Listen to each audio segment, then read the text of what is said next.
Okay, turning to the issue of organisational culture. Now, you probably remember Ed House back in 1970, and we've had Sir Giovanni do a similar thing. Louise Stoll has done this. They've created a framework to guide principals in their work, and Ed House's first run at that involved drawing the attention of principals to culture, politics, and technical aspects of the work of principals. Now, Ed House, I think rightly, and Shine has certainly supported this view, Ed House suggested that the most complex work of principals is cultural, followed by political, which would be the boundary spanning, and the technical, making sure that all the taps and the bathrooms work, etc., etc. So let's talk a little bit about organisational culture. Your position is very affirming of teachers and recognises the need to work with groups of people to change a culture, to make it better, and to also acknowledge the importance of the good things that have been done historically. What are some things that you know empowering principals who are passionate, who invite others to be part of the leadership of the organisation? What are some things that are manifestations of healthy leadership for growing positive cultures? Well, if you look at some of the leadership frameworks, let's go to that, because you talked an earlier one, but what people now talk about are three dimensions: leading self, Yes. leading organisation, Yes. and leading others. Yes. And the one that probably has been given most attention over the last probably 12 months that I've been engaged in is leading self, that whole self-awareness, that people often don't understand the impact they have on other people, and making that aware and being more aware of the need for them to be learners, and to engage others. But to do that, they actually have to know themselves well. Yes. And so, developing a personal leadership framework that they actually get feedback on has been very important. And of course, in the business literature, it's 360 degrees feedback, and so on and so on. But it is very important. Yes. And then you say, well, what is leading organisation? What does that mean? And of course, you get into the role of good management. If you can't manage the organisation well, financial, legal, operational, then that component of your work can leave you quite marginal. The leading others is, I think, the biggest area of contention, because there's been a movement to all principals should be instructional leaders. They should be in classrooms and giving teachers effective feedback. We should have instructional rounds, and so all that sort of thing. I don't know whether there's been a lot of discussion about it, a lot of funding put into that. I haven't seen much research in terms of whether that actually has impact. So I'd be interested to see whether, what that means. But I guess our position is, depending on the context, the teachers in schools probably are more able to lead professional communities and principals, who often haven't been near a classroom for a long period of time, and their instruction isn't current, and their understanding of students as learners isn't necessarily current. So, and why would you want to do anyway? Because of all the other things that you're required to do. Excellent points. So I think that, however, if you're a principal in a small school where you've got beginning teachers, obviously your role's going to be different. Yes, indeed. But I think that there needs to be thinking about what leading others means. It doesn't necessarily mean instructional. Yes. So if we look at some of the literature on gender of leaders, I think back to an important piece of research done by Carol Shakeshaft about 15 years ago. And her study of men and women school educators and school leaders showed that there were some differences in many principals' work that you could see and ascribe to gender. But for the top performing leaders, there were very few differences. They were excellent communicators. They had a strong, explicit set of values. They used data and other forms of evidence to guide their work. Just keeping in mind that those top class leaders understood the importance of soft skills, I wonder if you see a high performing leader who has a lot of interpersonal skills, recognises the primacy of relationships, can those same people be courageous? I think they are courageous. Because they're offering a different way of leading? They're offering a different way of leading. It's actually often swimming against the tide. And it's quite interesting that there's been a lot of discussion about whether the whole concept of leadership and the qualities of high-performing leaders need to be there needs to be some rethinking. And that's starting to emerge in the literature, and I think I mentioned Giovanni's work on that area. Yeah. But, you talked about earlier about a principal who in low SES schools actually had a very strong sense of moral purpose for the community, became advocates for that community, yes, and took a stance that actually positioned themselves within the system as probably being a bit radical out there. Yes. And certainly wouldn't be given promotion to the best school in the state. And we've all come across those, and they're usually women. Right. But that doesn't mean that they have to be that, but they usually are. Yes.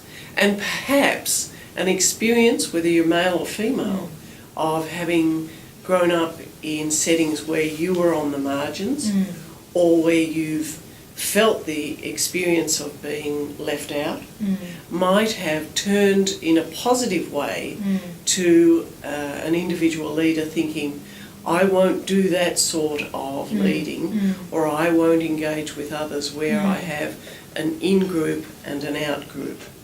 How important is that as a piece of modelling from an effective leader? Well, I think that having in-groups and out-groups position people, and you just can't, I don't think as a leader you can afford to do that.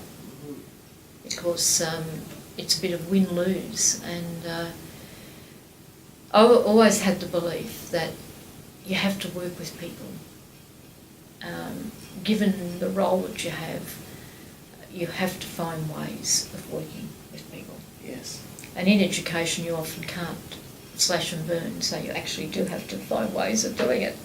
So I guess that's, I know it's hard because it's easy and it's comfortable to surround yourself with people that give you positive feedback all the time.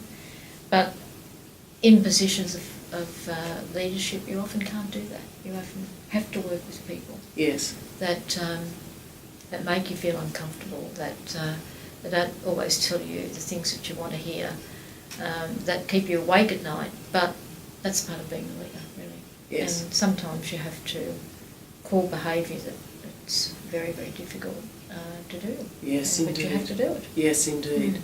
And that, of course, speaks again to the identity and motivations of people who come into leadership positions in schools. If people are more inclined to a collectivist view, that they are there to serve principally the interests of school students, then that presumably implicates at least some of how those leaders behave each day and the priorities they assign to their work.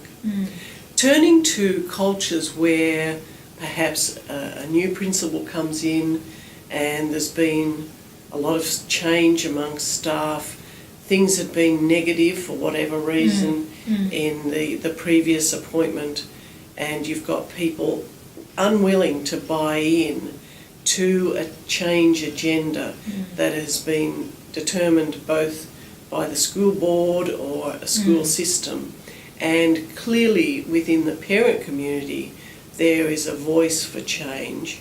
What are some important things for those new principals to attend to? We've talked about the importance of organisational trust. What else can they do? Well, it's hard because you have to be able to read the situation. Yes. So taking time to read the situation, talking with people, walking around, getting to know, and find out where the deep caverns are and the pitfalls are and whatever. But it is very difficult, and people deal with it in different ways. Yes. But I think there's some big messages, and I think most sensible principals know that you don't come in and decide that you have a plan that everybody's going to follow within 1 week. So, it is being about, that skills are about people, and if you're not a people person, then, it makes it very difficult to understand the complexities of what you're dealing with. Now, I especially like a couple of things you said, and I'm going to take up one. The issue of being able to go into a context and analyse the situation and then make some judgments about how you might go forward is not dissimilar to the requirements of a doctoral student or indeed a master's student when they read across a range of literature and try and distill some key messages and then try and get some synthesis across those journal articles. That to me is an important quality that people in graduate education can get if they're going to go on and work in influential ways in schools or other settings. How do you see that? You've obviously said the importance of recognising context matters. How do you develop that skill? That's a good question. Just from my experience, I just like to talk to people. I like to walk around and observe. I like to just get involved in the experience, and you get to know how to ask the right questions. And so I think it's just being aware. It's just being socially aware of the context and trying to find out, being a chief investigator. Okay, so some of those skills about being perceptive and being generous in your disposition are really important, and yet I have heard, and you and I still know of people who practice more of a command and control approach, and sometimes systems are very obliging to that way.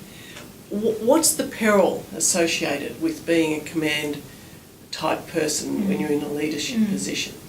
See, maybe some people can manage that, but you've got to be true to yourself. I can't operate that way. So it's no use me trying to command and control because I couldn't do it.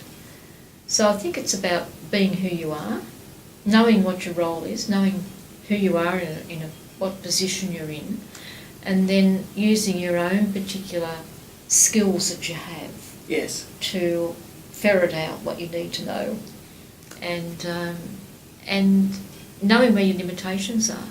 I think I've talked about, people build capacity around them in a positive way, because if there's a shared understanding about where you want to be, and if your particular skills aren't available or you aren't able to do the things, then you need a balance. Yes.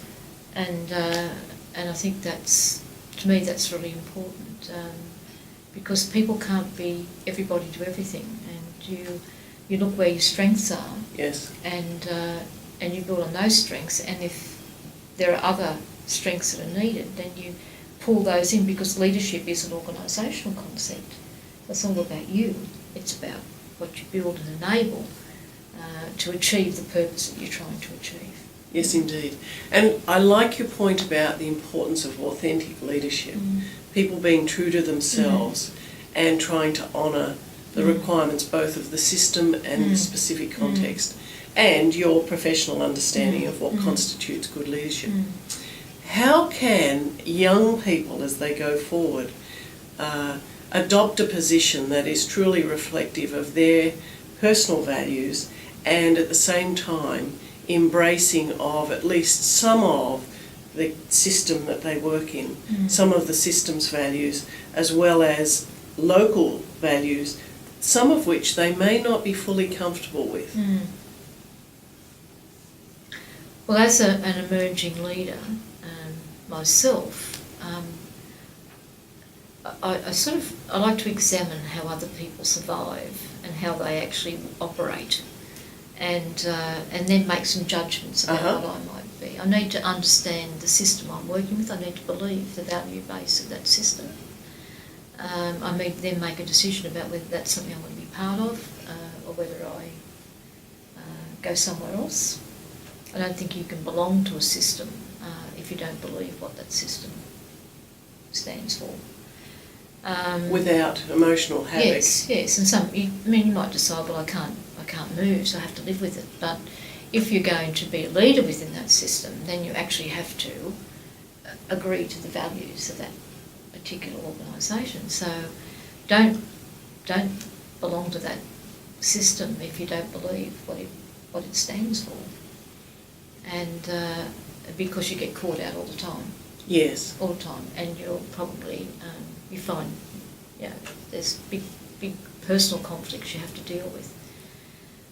I guess other people learn in different ways of how to be a good leader, whatever that word good means. And so through literature, through observation, through professional learning, peer evaluation. Yeah. You learn, and if you don't learn, and often you make lots of mistakes. Of course. And if you don't learn from those, then it's a bit like Groundhog Day. You just keep repeating the same thing over and over again. Surely at some stage you might get it. And there are some people that, they'll, the first time they do it, you're quite, sort of give them effective feedback. And then they just do it, replicate that, and you just say, well, that's, they're not learners, they're not able to move themselves forward. Yes, and sometimes those people contribute to what Andy Hargrave talked about as a contrived collegiality. And they are people who not only struggle to contribute effectively in schools, but actually can cause distress for people who are truly committed to, for example, a moral way forward or a collaborative way forward. Okay, in closing, what are some suggestions for leaders of the future who are doing research, and that's many of our masters and doctoral students, in terms of identifying topics that might be particularly useful to schools or school systems as they go forward with their studies? What are some important areas that you think still can give us greater insight into the work of leaders? I'll start with one. I would have thought something in the area of organisational trust would still be helpful. A newer version of organisational trust would be helpful to students and to the schools that they serve. I think there's a number of things. One, I would think, would be the area of principals building stronger relationships with the community. I know there's been a lot of studies done on community, and we know, we've read all those things, but how you do it, and people that, some of the ways, creative ways that they've built networks, I think that's just under-researched. Yes. I think the whole area of professional learning communities, that how they actually, and this is an area that we continue to do researching, yes, continues to baffle everybody, how they actually find the actual way in which your work that achieves the sort of things that Mhm. we want to achieve. Mhm. And we sort of know that, but the intricacies of that, and it's fine to find research methodology that enable you to do that, Mhm. which is, I think, a big challenge. That's like the keys to the kingdom. But, Yes. you know. I think that that one of the issues about, which is a broader thing than just Australia, is most of our knowledge is Western knowledge. It's built on Western social, cultural context. A lot of the students that we're getting are students that are not Western. So Japanese, Chinese, Middle Eastern, European, all that sort of thing. And, you know, their social, cultural contexts are quite different. Mhm. And yet we're educating them in Western knowledge. Mhm. They feel quite envious because they like the concepts of democracy and freedom, which they haven't. But finding ways in which those concepts can be redefined and rethought about in the context in which they're working. Yes. And I think that's a big challenge. Yes. And I think that we need to build courses that enable students to do that sort of research, that enable them then to